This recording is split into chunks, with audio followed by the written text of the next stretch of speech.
The history of time. How humans learned to tell time. Have you ever wondered how humans first learned to measure time? Today, we set alarms, wear smart watches, and check clocks on our phones every few minutes. But thousands of years ago, people had no clocks, no watches, not even numbers to count hours. Yet, they still found ways to track the passing of days, nights, and seasons. This is the fascinating history of time, the story of how humans learned to measure, control, and live by it. Time in the ancient world.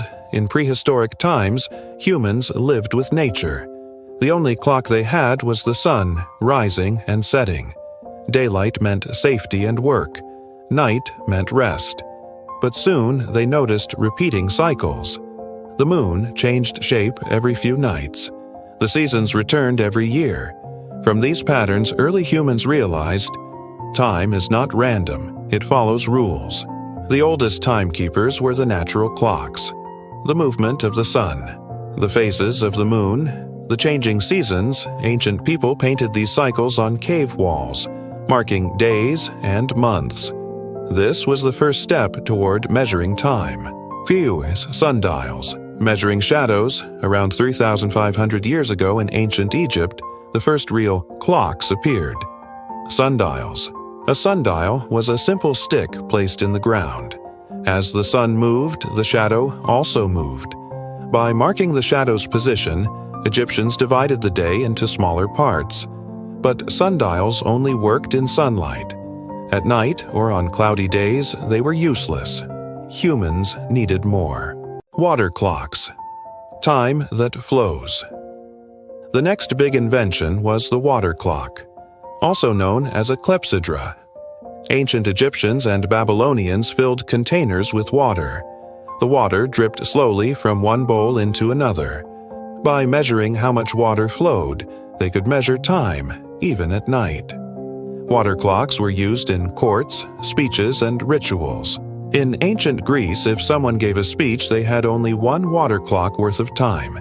If the water ran out, so did their chance to speak. Sand clocks and candles later, humans discovered other ways. Hourglasses used sand instead of water. They were more reliable because sand didn't freeze or evaporate. In China and Japan, people even used candle clocks. A candle was marked with lines. As the candle melted, the lines showed the passing of hours.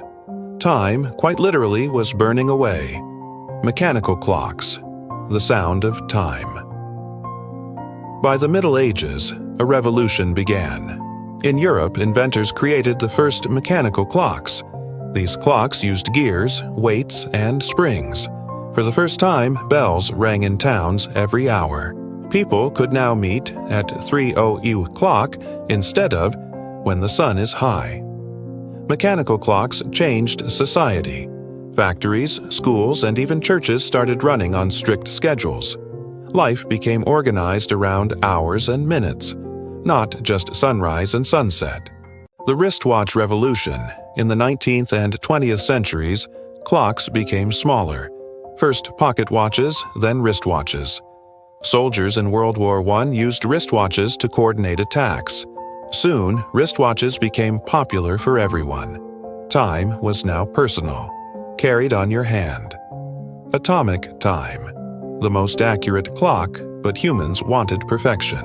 In 1949, the first atomic clock was built. It doesn't use shadows, water, or gears. It measures vibrations of atoms, the tiniest building blocks of matter. Atomic clocks are so precise they won't lose even 1 second in millions of years. Today, they control GPS, the internet, and global communication. Without atomic time, airplanes, satellites, and smartphones would not work. How time shapes us. From sundials to smartphones, humans didn't just measure time. Time began to measure us. We live by schedules, alarms, deadlines. Time has become money. But it's worth remembering that once, people lived freely with the rising and setting sun. The history of time is the history of human progress. It shows how curiosity, science, and invention shaped our lives. From shadows on the ground to the vibrations of atoms, We turned nature into numbers. And yet, one truth remains. Time waits for no one. The best we can do is to respect it, manage it, and make every moment count.